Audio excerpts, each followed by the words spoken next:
Et si le véritable nom et l'essence du Tout-Puissant avaient été délibérément effacés des annales de l'humanité?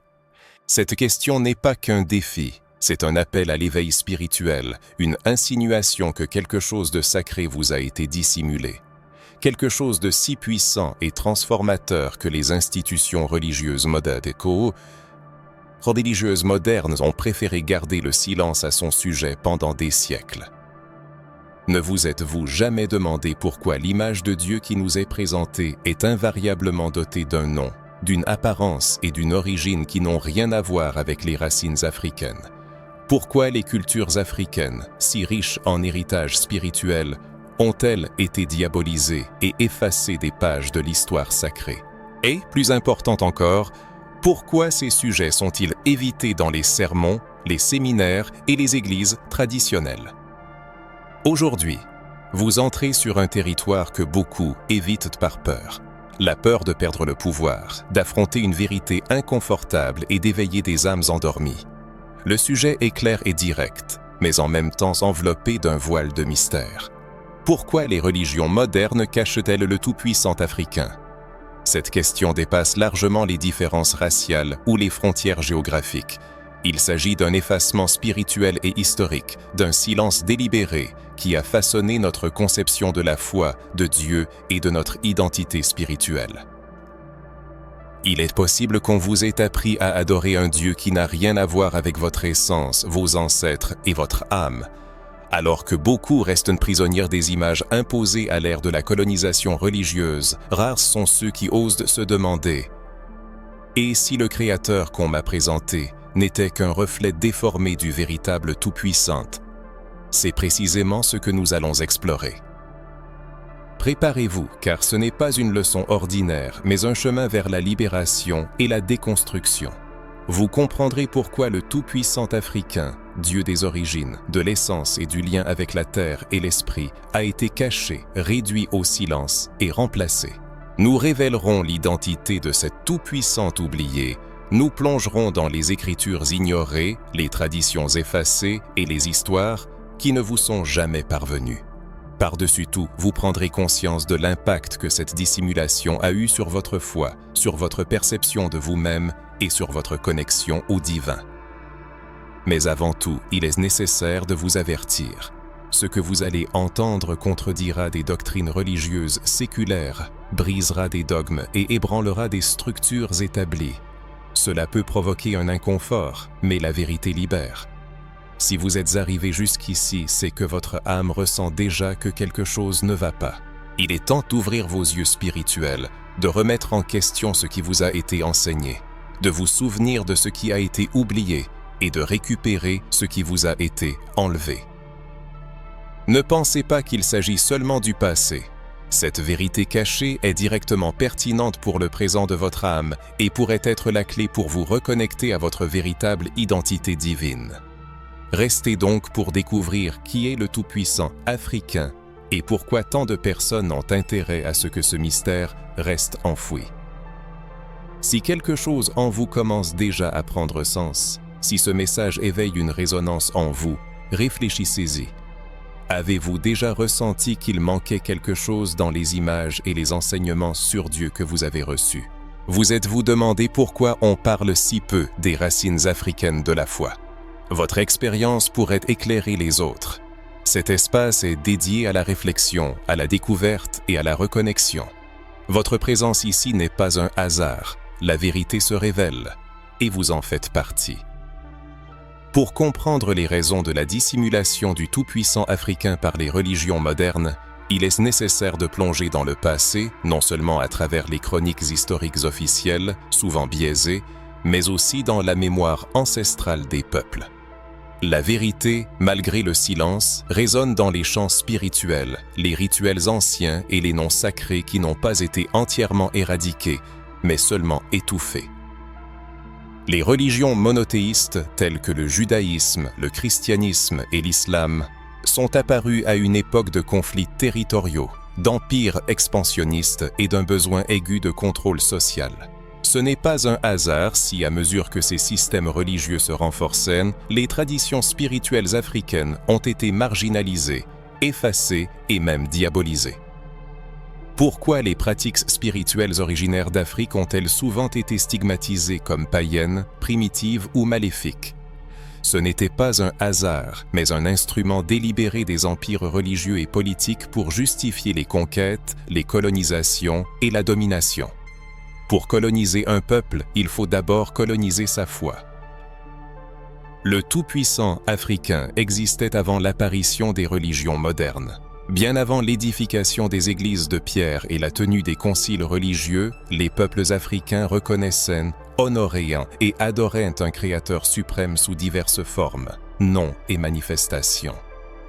Il n'était pas un dieu secondaire ou une idole tribale, mais le principe créateur, la source de toute existence, le maître des cieux et de la terre. Les noms pouvaient varier selon les régions. Nzambi, Olodumare, Mawuliza, Ama, Mulungu et d'autres, mais l'essence restait la même. Un Dieu suprême unique, présent en toutes choses. Cette spiritualité était profondément intégrée à la nature, à la communauté et aux ancêtres, se manifestant non seulement dans les temples, mais aussi dans les arbres, les rivières, le soleil, le silence de la nuit et la naissance d'une nouvelle vie. Avec l'arrivée des colonisateurs, en plus des armes et des chaînes, un nouveau Dieu fut imposé avec un nouveau nom, une nouvelle image et une nouvelle langue, ce qui conduisit à la dissimulation du Tout-Puissant africain. Le Créateur, déjà connu, fut rebaptisé, remplacé, et dans certains cas, son existence même fut niée. L'affirmation d'un Dieu unique et véritable s'accompagnait d'une exclusion. La foi ancestrale fut stigmatisée comme superstition, le prêtre africain comme sorcier, l'oracle comme péché, le tambour comme menace et le Tout-Puissant comme silence. Mais qui a défini ce qui est sacré? Qui a décidé que Dieu ne parlait qu'en hébreu, en grec ou en latin et que la vérité divine était limitée aux murs du Vatican, aux écoles théologiques européennes et aux traductions déformées des Écritures? C'est ici qu'émerge le concept des théologies décolonisées, qui ne rejettent pas Dieu, mais une version manipulée de Dieu, utilisée pour la domination. C'est un retour à une spiritualité volée, la reconnaissance que la Bible n'est pas la propriété exclusive de Rome, de Jérusalem ou de Constantinople, mais qu'elle possède également des racines africaines, plongeant dans les terres chaudes du Moyen-Orient et les traditions spirituelles que les empires ont tenté d'effacer. Pendant de longs siècles, des tentatives ont été faites pour effacer de la mémoire de l'humanité des aspects importants de l'héritage spirituel. La théologie décolonisée encourage à poser des questions incisives capables de transformer les conceptions établies.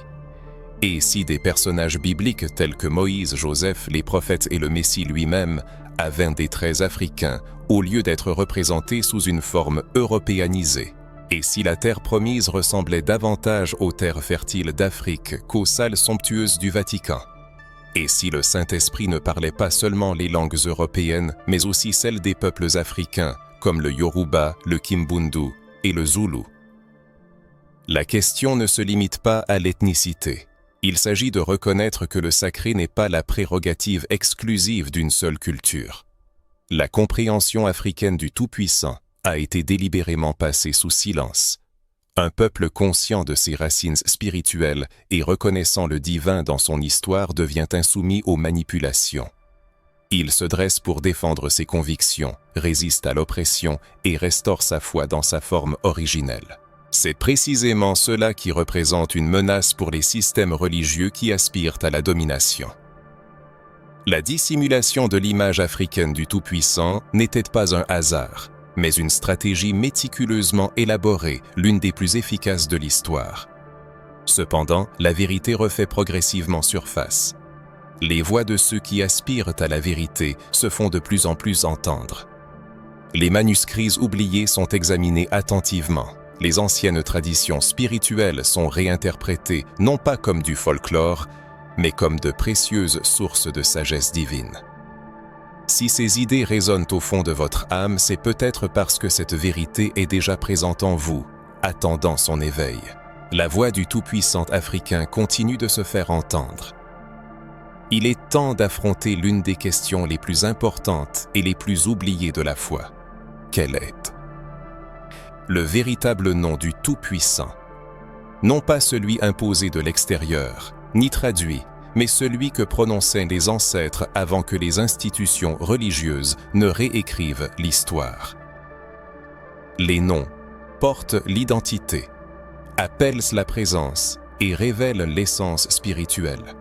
Dissimuler le véritable nom du Créateur est un moyen subtil, mais extrêmement efficace de rompre le lien entre un peuple et son Dieu.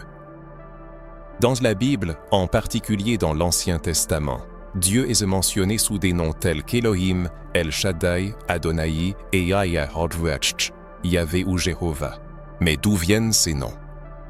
Étaient-ils exclusifs au peuple juif? Ou ces sons et ces syllabes résonnaient-ils déjà depuis longtemps parmi les peuples africains? Le nom Yah était utilisé par les peuples africains bien avant l'écriture de la Bible. Les peuples d'Afrique centrale et de l'Ouest, dans leurs liturgies orales, invoquaient le Tout-Puissant avec des sons similaires à Yah ou Io.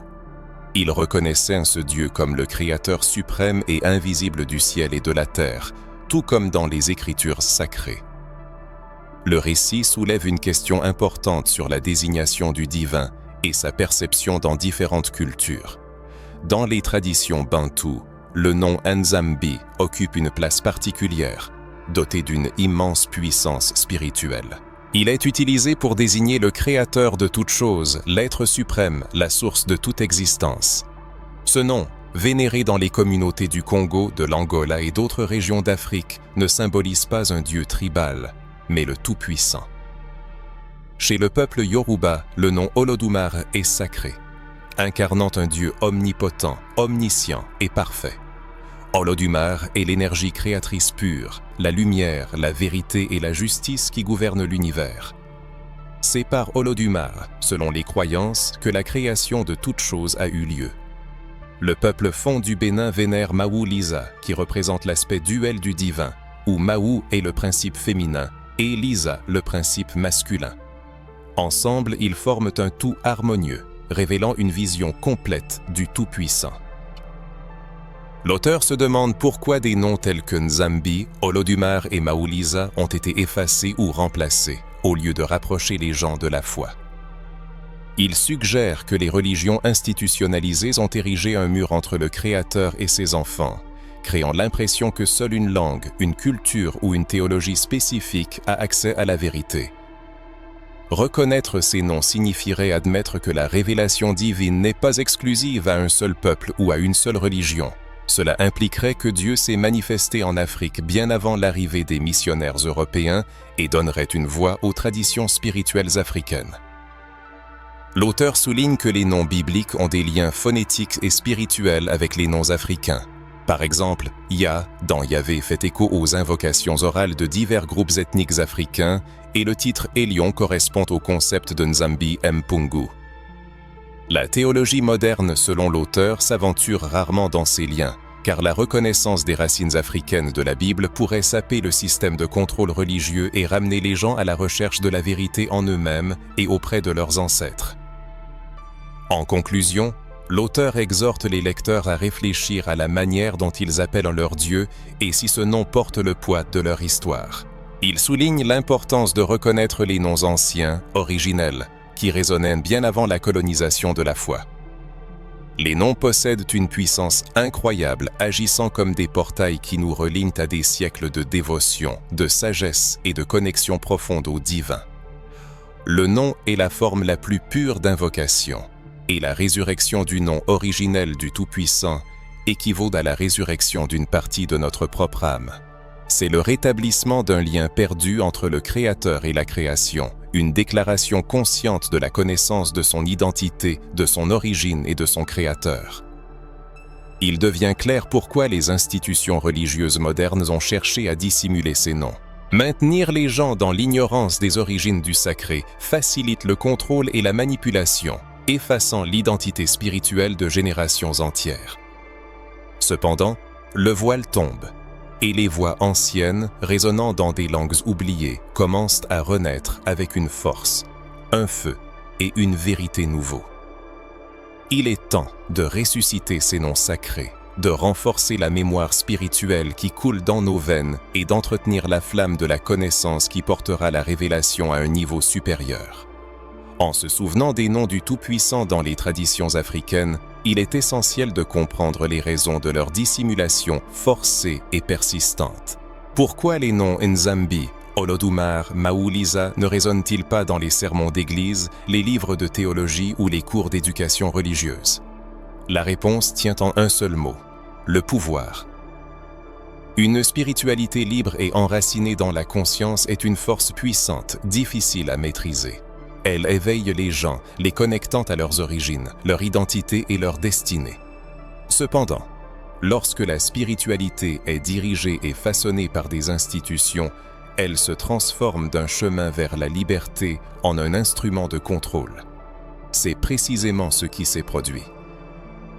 Pendant des siècles, la religion et le pouvoir politique ont marché main dans la main, non pas comme une expression pure de la foi, mais comme un instrument stratégique pour contrôler les peuples, réécrire les histoires, détruire les cultures et imposer une manière unique de penser le divin.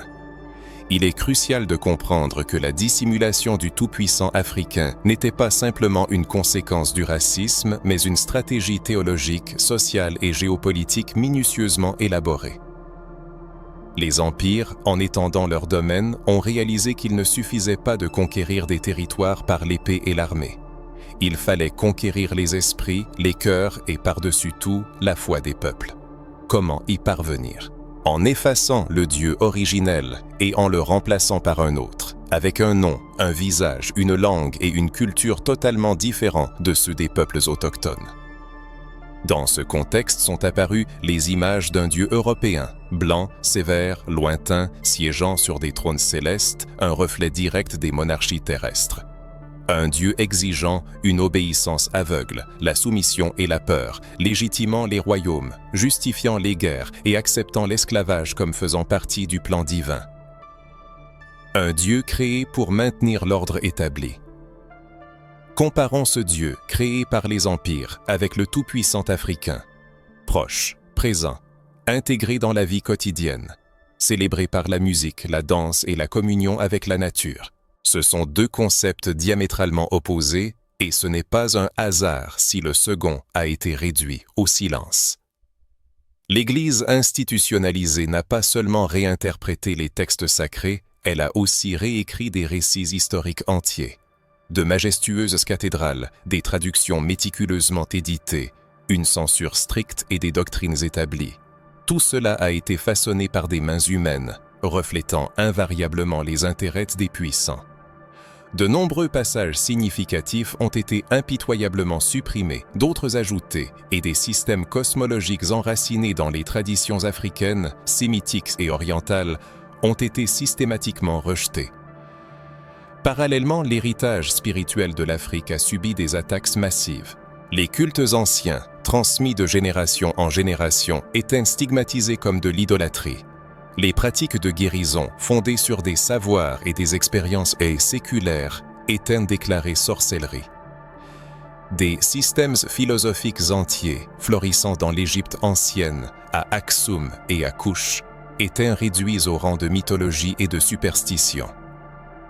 Le plus tragique est que cette manipulation s'est avérée si exhaustive que de nombreux descendants des peuples africains ont commencé à se détourner de leurs racines spirituelles.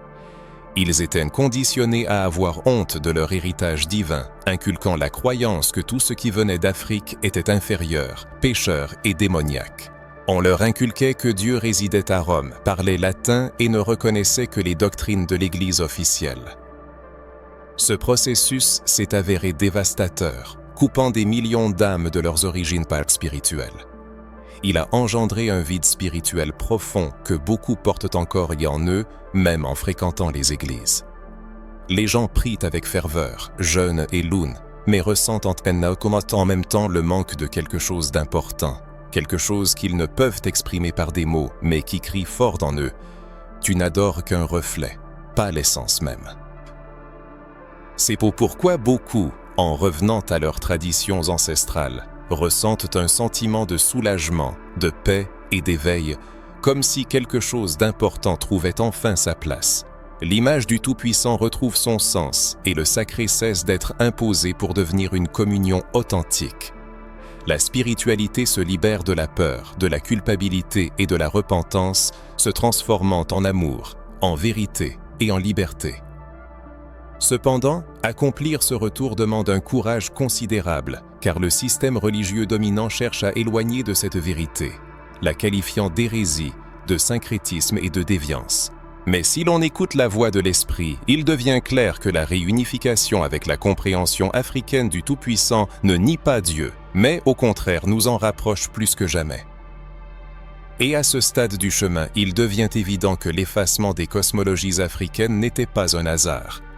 C'était une opération minutieusement planifiée, stratégique et systématique, car ces cosmologies portaient une vision du monde qui ne servait pas les intérêts du pouvoir dominant. C'était une vision où le sacré ne se limite pas aux murs des temples, mais imprègne le corps, la terre, le temps et le collectif. Quelle transformation! Dans la vision spirituelle africaine, Dieu n'est pas lointain et inaccessible, mais présent ici et maintenant, à l'intérieur de chaque être humain. Il se manifeste dans le rythme du tambour, dans l'odeur de la terre humide, dans l'étreinte d'un ancien et dans la naissance d'un enfant. Il n'a pas besoin d'intermédiaires sous forme de hiérarchie religieuse, car il marche lui-même parmi les gens, ressent leur douleur, pleure et se réjouit avec eux. Cette théologie vivante, respirante et authentique a été étouffée pour que l'Empire puisse prospérer. Mais elle revient, et si le lecteur est arrivé jusqu'à ce point, c'est probablement parce que quelque chose en lui s'éveille aussi, quelque chose qu'il ne peut peut-être même pas expliquer, mais qui pulse de plus en plus fort dans son âme. Si la vérité résonne au fond de votre âme, alors chaque mot devient une graine, renforçant l'aspiration à l'unité, à la guérison et à la connaissance de la vérité. Par la suite, des outils seront présentés pour identifier, localiser et neutraliser les distorsions, libérant ainsi la foi des couches étrangères. Précédemment, nous avons examiné les manipulations religieuses visant à aliéner les gens de leur spiritualité originelle. Il s'agit maintenant d'explorer peut-être le coup le plus insidieux, la modification de l'image de Dieu lui-même. L'image du Tout-Puissant a été redéfinie, blanchie et standardisée, ce qui n'était pas une simple modification esthétique, mais un projet théologique délibéré d'instauration de la domination. La déformation de l'apparence extérieure du sacré entraîne une modification de la conscience de soi des croyants. La perception de Dieu influe directement sur la perception de soi. Si l'image de Dieu à adorer possède une peau claire, des traits européens, des yeux bleus et des cheveux raides, quel message le subconscient d'une personne d'apparence différente reçoit-il? Le message est simple mais destructeur. Tout ce qui est sacré ressemble à toi. Et tout ce qui ressemble à toi ne l'est pas. La suprématie eurocentrique ne s'est pas limitée à réécrire les récits spirituels, mais à créer une image visuelle pour étayer sa théologie déformée.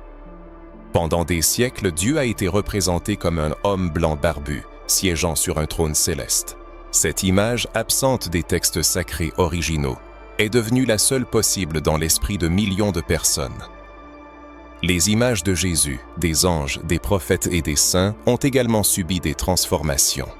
L'iconographie chrétienne médiévale et de la Renaissance a ancré une esthétique divine où la blancheur est devenue le symbole de la pureté, de la sainteté et du pouvoir. En même temps, la peau foncée a été associée à l'ignorance, au péché, au vice et au mal. Ce n'était pas une coïncidence, mais une doctrine visuelle, une psychologie spirituelle transformée en arme. Lorsque le divin se présente avec un visage blanc, tout ce qui s'en écarte est perçu comme imparfait, dépourvu de lumière et indigne d'adoration. C'est ainsi que des millions de personnes noires ont fini par se voir dans le miroir, souvent sans en comprendre les véritables raisons. Imaginez l'impact d'un tel système sur un enfant noir grandissant dans un environnement religieux où tous les êtres sacrés ont la peau blanche, où le bien a des traits européens et le mal des cornes, la peau sombre et un aspect monstrueux, où Dieu réside à Rome, au Vatican, dans les peintures de Michel-Ange, mais jamais en Angola, au Congo, au Ghana ou en Éthiopie. quelle conclusion cet enfant tirera-t-il sur lui-même, sur son peuple et sur la possibilité d'être aimé et choisi par Dieu? C'est là le poison de l'erreur théologique de la suprématie eurocentrique, qui pénètre la conscience non pas directement, mais par la perception visuelle, façonnant les croyances, l'identité, l'estime de soi et la foi. Il crée un vide spirituel qu'aucune prière récitée ne peut combler, car le cœur est déjà programmé pour croire que son image est indigne des cieux. Le tragique de la situation est ce que, encore aujourd'hui, nous observons un tableau désolant. Les temples sont pleins de fidèles, mais leurs cœurs sont vides. Les offices religieux touchent l'âme, mais l'esprit reste sous le joug d'idées étrangères. Les gens croient sincèrement en Dieu, mais en se regardant dans le miroir, ils ne s'acceptent pas, ressentant un fossé infranchissable entre leur apparence et l'image du Fils de Dieu qui leur a été imposée par l'eurocentrisme. La suprématie européenne n'a pas seulement déformé la représentation de Dieu, elle a volé l'identité spirituelle de tout un peuple, créant ainsi un cercle vicieux de sentiments d'infériorité, voilés sous le manteau de la religiosité. Chaque jour, des millions de personnes s'agenouillent devant une image qui les rejette, qui n'a rien en commun avec eux, qui ne les représente pas. Pourtant, ils sont convaincus que c'est la seule voie vers la bienveillance du Tout-Puissant. Mais le Créateur, qui a forgé la diversité des races, des cultures et des teintes de peau, aurait-il pu se limiter à une seule forme acceptable? Le Dieu, source de toute variété, aurait-il pu accepter d'être réduit à une seule apparence, celle de ceux qui, au cours de l'histoire, ont dominé, asservi et imposé leur foi par le feu et par l'épée? Ce n'est pas seulement illogique, c'est un blasphème, contraire à l'essence même de la vérité. Par conséquent, la restauration de la véritable image de Dieu ne doit pas être un acte de vengeance ethnique, mais un acte de justice spirituelle. Car si nous sommes créés à l'image et à la ressemblance du Créateur, toute représentation partiale et limitée de Dieu est une négation de notre existence. Et voici le point clé. Il ne s'agit pas de représenter Dieu comme une personne noire. Il s'agit de se débarrasser de la nécessité même de le confiner à une quelconque image humaine. Mais tant que les représentations du divin sont contraintes par l'esthétique européenne, corriger l'injustice historique exige que les personnes noires aient également le droit de se voir dans le sacré, de se voir au ciel, de se reconnaître sur le trône. Ce n'est pas une manifestation de vanité, mais un chemin vers la guérison, la libération et la réunification avec une spiritualité qui restaure notre dignité, notre honneur et la conscience que nous n'avons jamais été loin de Dieu. Nous avons seulement été séparés de la vérité. Maintenant que vous regardez le monde avec d'autres yeux, remarquez comment tout cela est lié à ce dont nous avons parlé précédemment. Le nom caché, la foi tue, les cosmologies diabolisées et l'image déformée. Ce n'est pas un hasard, mais une stratégie méticuleusement planifiée, et plus nous nous enfonçons, plus l'intention devient évidente. Vous faire oublier qui vous êtes et qui est votre Créateur. Mais vous êtes ici, vous voyez, entendez, ressentez. C'est déjà un signe. L'image imposée s'estompe, le brouillard se dissipe et la présence du Tout-Puissant se révèle à nouveau, mais cette fois sous sa forme pure et primordiale, libre de préjugés, de stéréotypes et de standards imposés. Car Dieu n'a jamais eu besoin de portrait, il a toujours été en vous. Nous sommes arrivés à cette partie de notre chemin où les mots peuvent se figer sur les lèvres de celui qui parle, car nous allons maintenant aborder ce qui est peut-être l'omission la plus flagrante, la plus stratégiquement importante et la plus évidente, qui reste pourtant inaperçue dans cette histoire. Les témoignages bibliques indiquant les racines africaines des Hébreux et des patriarches de la foi. Les patriarches bibliques de la foi, des racines africaines délibérément passées sous silence.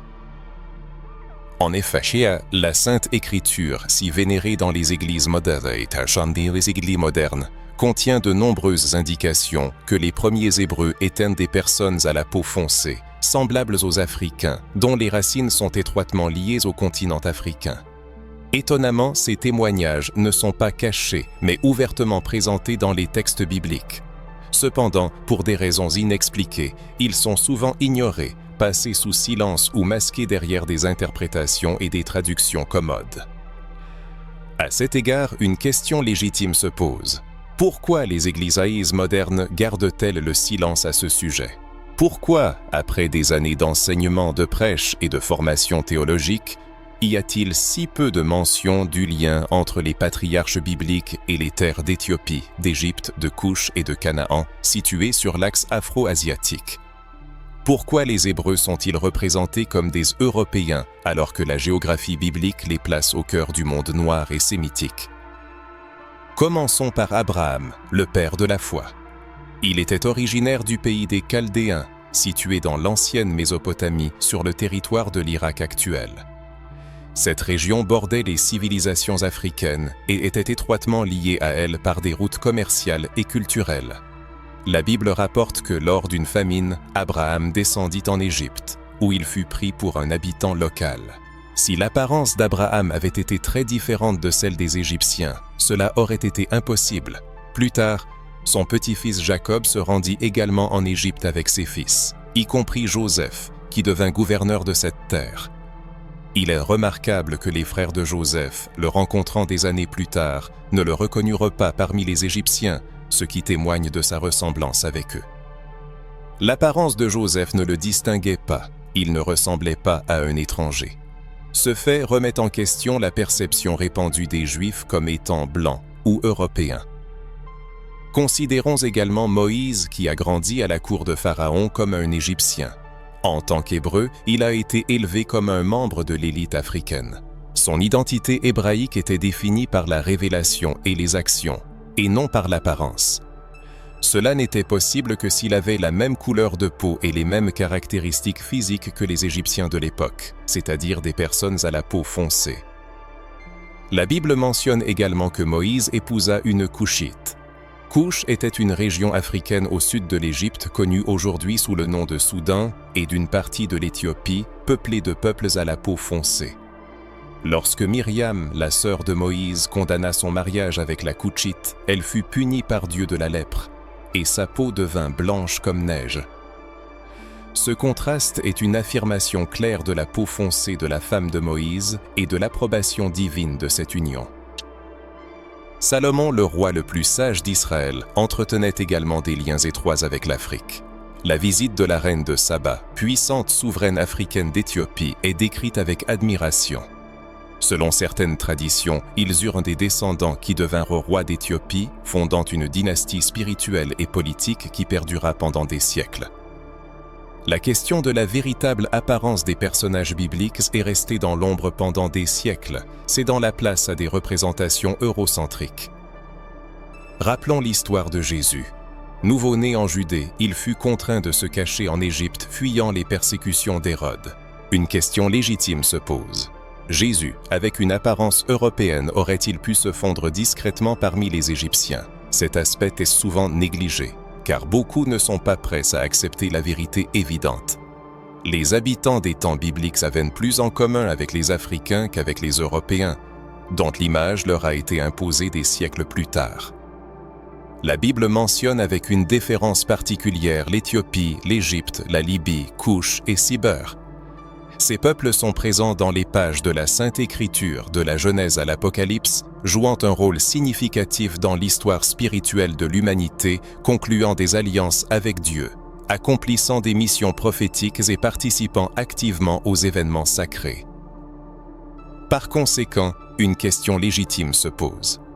Pourquoi les églises modernes évitent-elles ce sujet? Reconnaître cette vérité historique signifierait affronter le racisme théologique qui a soutenu la colonisation spirituelle pendant des siècles. Cela exigerait d'admettre que les Hébreux originels étaient des personnes à la peau foncée, que la lignée du Christ présente un mélange afro-asiatique et que le peuple de Dieu a plus en commun avec les peuples d'Afrique, du Moyen-Orient, au sud du Sahara et des rives du Nil qu'avec les images créées par les artistes européens de la Renaissance. Une telle reconnaissance entraînerait des changements radicaux. Elle guérirait l'estime de soi spirituelle de millions de personnes noires qui se sentent éloignées de Dieu, en raison de l'inadéquation entre leur apparence et les images qu'elles ont l'habitude d'associer au sacré. Cela détruirait le système théologique qui affirme implicitement la suprématie de la race européenne aux yeux de Dieu. Cela restaurerait la dignité, l'origine et l'identité de ceux qui ont été éduqués à vénérer une foi qui ne les a jamais pleinement reconnus. Mais il y a aussi de bonnes nouvelles. Cette vérité refait surface progressivement. Elle pénètre la conscience des générations avec une force irrésistible. Les gens lisent la Bible, libérés de leurs préjugés, écoutent les voix cachées entre les lignes et reconnaissent les signes qui ont été ignorés si longtemps. Et maintenant, chacun peut voir que le sang des anciens Hébreux coule dans les mêmes veines que le sang des bâtisseurs des grandes civilisations africaines. On prend conscience que la foi que l'on considère comme importée aurait pu naître au sein de son propre peuple. Le tout-puissant africain n'est pas une fiction, mais une vérité qui a toujours été sous nos yeux, attendant d'être redécouverte. Nous sommes arrivés au moment où beaucoup préfèrent se taire. Dans ce silence, il y a plus de sens que dans n'importe quel sermon. Le vide entre les lignes parle plus fort que 1000 mots. Si tout ce qui précède est confirmé par les textes sacrés, les témoignages historiques et les traditions vivantes, alors pourquoi les églises modernes évitent-elles ce sujet, comme s'il s'agissait d'une hérésie interdite? Pourquoi les pasteurs, prêtres, évêques et leaders spirituels qui affirment être guidés par la vérité contournent-ils cette question? Pourquoi est-il si rare d'entendre un sermon qui parle ouvertement du fait que les Hébreux originels étaient des personnes à la peau foncée? Où Nambi, Olumare et Maboulize sont mentionnés non comme des personnages mythiques, mais comme des manifestations sacrées du Tout-Puissant, où il est reconnu que le peuple africain n'a pas seulement été converti au christianisme, mais connaissait déjà le Créateur dans ses propres langues, rythmes et cosmologie. Dans le monde de la théologie et de la cosmologie, un silence étonnant règne. Cependant, ce silence n'est nullement le résultat d'un manque d'information. De nos jours, toute personne ayant accès à la Bible, dotée d'un peu de perspicacité et d'un désir sincère d'explorer, est capable de discerner que quelque chose de plus grand se cache derrière les couches séculaires de doctrine. Et ce silence est une stratégie bien pensée pour maintenir le système existant, car ce système est parfaitement conscient que la restauration de la véritable image du Tout-Puissant conduira inévitablement à l'effondrement du contrôle religieux. C'est là le point crucial. Les leaders spirituels ne craignent pas la révélation du mensonge en soi, mais la liberté que la vérité apporte. La vérité libère, mais elle les prive aussi de leurs piédestaux, brise les hiérarchies, remet en question les structures établies, rend le pouvoir au peuple et force le clergé à se regarder dans le miroir et à admettre que beaucoup de leurs prêches ne sont pas basés sur la révélation divine, mais sur des traditions humaines. Lorsque la vérité éclate au grand jour, elle exige une prise de position. Il n'est plus possible de s'asseoir entre deux chaises ou de se cacher derrière des interprétations commodes. Ceux qui ont conservé une conscience doivent choisir entre maintenir les apparences et suivre l'esprit. Malheureusement, beaucoup choisissent les apparences, la sécurité des rituels liturgiques, la stabilité des dîmes garanties, la révérence des fidèles qui préfèrent rester dans l'ignorance plutôt que de remettre en question leurs croyances de longue date. Mais la vérité ne peut plus être contenue. L'esprit de vérité souffle partout, touchant les cœurs au-delà des temples. Il soulève des hommes et des femmes qui n'ont pas étudié dans les séminaires, mais qui ont les yeux ouverts et le cœur brûlant. Des personnes qui ont entendu la voix du Tout-Puissant au-delà des murs de la religion, réalisant que Dieu est présent non seulement dans les chairs, mais aussi dans les rues, dans les bidonvilles, dans les forêts, sur les terrasses, au sein des communautés noires, rejetées par la théologie officielle. Lorsque cette vérité touche une vie, une transformation se produit, car le retour à la véritable image du Tout-Puissant n'est pas seulement un acte théologique, c'est une réunification spirituelle, ancestrale et révolutionnaire. Lorsqu'une personne africaine réalise qu'elle ne sert pas un Dieu imposé de l'extérieur, mais qu'elle se reconnecte au Créateur vénéré par ses ancêtres, cela a un impact profond. La foi cesse d'être soumission pour devenir émancipation. L'adoration passe de la représentation à la vérité et la prière devient une réunification avec sa propre essence. C'est pourquoi le silence de l'Église est si pesant. car ce n'est pas seulement une omission, mais une complicité. Une complicité dans la structure coloniale, dans la déformation de l'image divine, dans l'effacement de la foi ancestrale, dans l'idée pervertie d'un peuple élu à l'apparence européenne, tandis que les autres ne devraient que se soumettre, servir et tout accepter sans question. Mais que se passe-t-il lorsque ce cercle vicieux est brisé?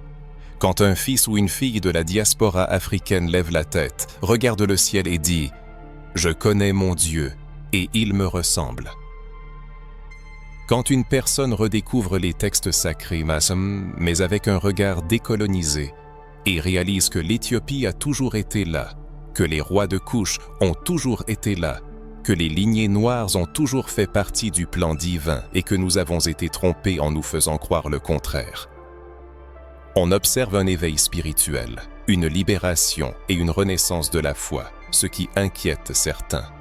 Les personnes libérées de l'aliénation spirituelle ne sont plus enclinées à une adoration aveugle et à une acceptation inconditionnelle des dogmes. Elles évaluent de manière critique les dirigeants dont les prêches arrogants dissimulent des vérités importantes et rejettent les théologies qui ignorent leur douleur, leur histoire et leur identité. Ces personnes commencent à éduquer les autres, à les inspirer, allumant dans leurs esprits et leurs cœurs une foi vivante, enracinée et éclatante.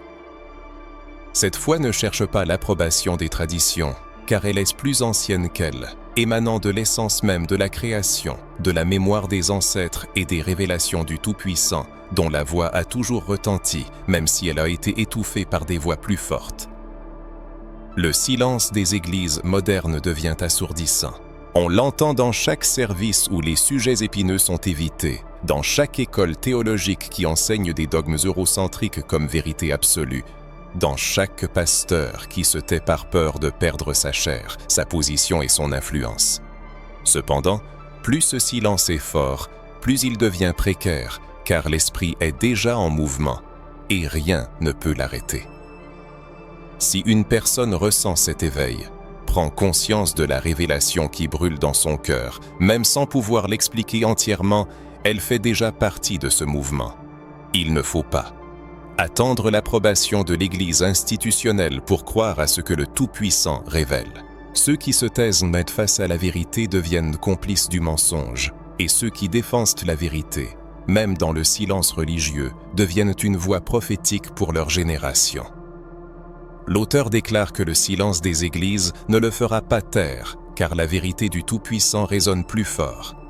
Lorsque le silence est brisé, quelque chose commence à émerger des cendres qui ne peut être retenu par aucune structure institutionnalisée.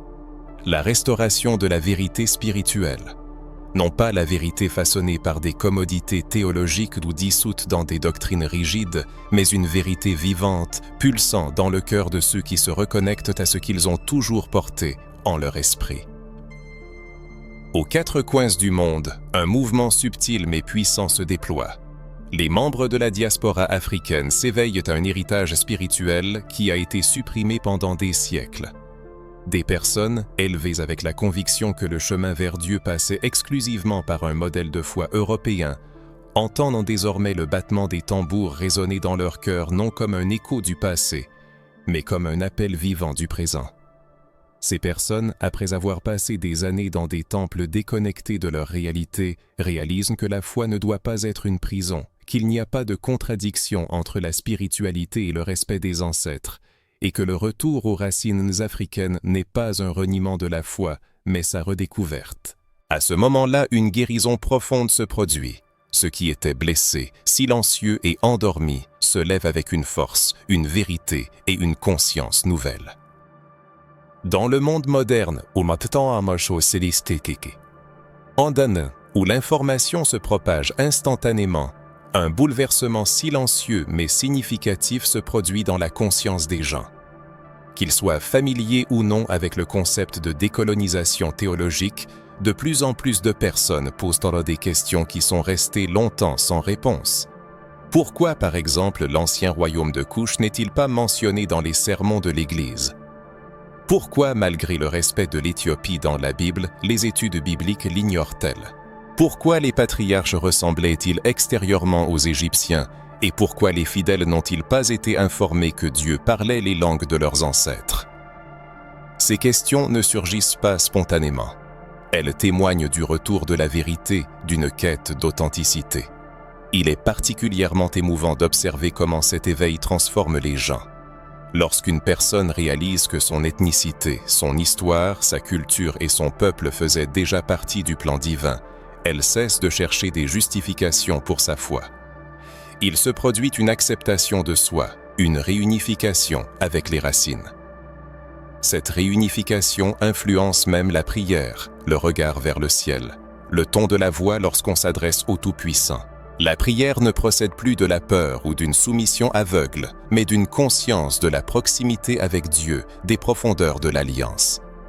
La personne retrouve la possibilité de parler à Dieu d'égal à égal, comme si elle redécouvrait un Père qui a toujours été là, mais dont les paroles ont été déformées. Au cours de cette restauration, beaucoup découvrent que la Bible, si elle est lue sans préjugés, révèle une spiritualité africaine vibrante, vivante et sacrée. En effet, le récit biblique prend ses origines sur le continent africain. Le livre de la Genèse mentionne le fleuve Nil, la terre de Couche, l'Éthiopie et les régions où se sont installés les fils de Noé. Tout au long du texte sacré, nous voyons des personnages, des peuples et des événements étroitement liés à l'Afrique. Cependant, peu de gens savent que la spiritualité africaine se manifeste également dans les symboles, les rituels et les pratiques spirituelles qui ont été intégrés à la tradition hébraïque. La reconnaissance des cycles naturels, la sagesse des anciens, l'utilisation des éléments naturels dans les rituels, la musique comme moyen de communication avec le divin, tout cela fait partie de l'expérience spirituelle africaine ancestrale. Lorsque ce pont est rétabli, l'harmonie règne dans l'âme. La personne se sent pour la première fois complète dans sa foi, sans division entre les sentiments et les croyances imposées, sans conflit entre la Bible et l'héritage des ancêtres. Elle devient entière, enracinée dans le passé et tournée vers l'avenir. C'est pourquoi ce renouveau spirituel est si puissant, parce qu'il n'est pas imposé de l'extérieur, mais naît de l'intérieur, d'une expérience personnelle. Il commence par la prise de conscience d'une vérité nouvelle ou peut-être longtemps oubliée, qui allume un feu intérieur. Et ce feu ne s'éteindra plus. Contrairement à la religion institutionnelle qui a besoin de règles pour contrôler, la vérité spirituelle n'a pas besoin de limites. Elle n'a besoin que d'être ressentie. L'auteur partage ses observations sur des personnes qui, après des années de conflits intérieurs, ont trouvé la paix en réalisant que leurs racines et leur culture occupent une place importante dans l'histoire du salut. Elles ont compris que leur origine, leur apparence et leur tradition ne sont pas un obstacle sur le chemin du divin, mais en sont au contraire une manifestation. L'auteur a vu comment des personnes qui avaient auparavant rejeté l'héritage africain par peur, par préjugés ou par ignorance se sont réconciliées avec leurs racines et ont retrouvé leur intégrité. Ce n'est pas simplement une théorie, mais une guérison et une restauration profonde. Cette expérience est accessible à tous. Il n'est pas nécessaire de renoncer aux connaissances antérieures, mais il est crucial d'apprendre à poser des questions, à explorer plus profondément et à écouter la voix de son âme. Si le lecteur est arrivé jusqu'ici, ce n'est pas un hasard. Le Tout-Puissant l'appelle à revenir à la spiritualité de ses ancêtres, là où la foi et l'identité sont indissociables, où Dieu parle sa langue maternelle et l'accepte tel qu'il est. Le rétablissement de la vérité spirituelle ne contraint pas, il libère de tout ce qui éloignait de son essence. Plus on s'autorise à ressentir, plus il devient évident qu'il n'y a pas de séparation entre soi et son Créateur. Le chemin continue et les prochaines étapes montreront comment l'emprunter avec assurance, sans peur et avec une clarté spirituelle. L'auteur invite le lecteur à respirer profondément et à ressentir l'approche du changement. Car ce qui suit n'est pas une simple explication des faits historiques ou bibliques, mais une invitation à regarder en soi, dans sa propre histoire, sa mémoire et son âme. Après tout ce chemin parcouru, il demande sincèrement ce que cette vérité signifie pour le lecteur. Qu'est-ce qui change dans son cœur lorsqu'il réalise que le Créateur s'est manifesté non seulement à travers le prisme d'une seule culture, mais aussi à travers les cosmologies africaines et les langues ancestrales? Peut-être le lecteur a-t-il, sans le savoir, adoré toute sa vie une image qui ne reflétait pas le véritable Créateur, et le vide spirituel que ni les services religieux, ni la musique, ni les sermons n'ont pu combler, est lié à une représentation déformée de la connexion avec Dieu. Ce qui était présenté comme la foi s'est souvent avéré n'être qu'un conditionnement, une répétition, une endoctrination basée sur la peur et l'adoration d'une image créée par des intérêts historiques et politiques. L'éveil à cette prise de conscience est irréversible. On comprend qu'on a été contraint d'embrasser une spiritualité sans identité, un culte sans racines et une foi exigeant le renoncement à soi-même et à ses origines. Maintenant, l'Esprit demande si l'on est prêt à se contenter d'un reflet déformé ou à découvrir la vérité sur le Tout-Puissant qui a toujours été là, même lorsque son nom était inconnu.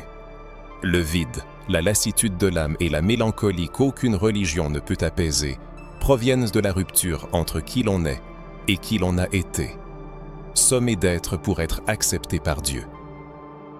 En cet instant, tandis que vous percevez le monde qui vous entoure, se produit un rapprochement unique, une réunification spirituelle avec une vérité que le système a longtemps cachée, mais que l'Esprit révèle maintenant. Peut-être vous êtes-vous toujours considéré comme une personne croyante, mais avez-vous jamais possédé la liberté spirituelle? Peut-être vos prières ont-elles toujours été sincères, mais étaient-elles conscientes? Votre adoration était-elle spontanée ou imposée? Votre conception du Tout-Puissant était-elle inspirée par l'Esprit ou façonnée par l'influence coloniale?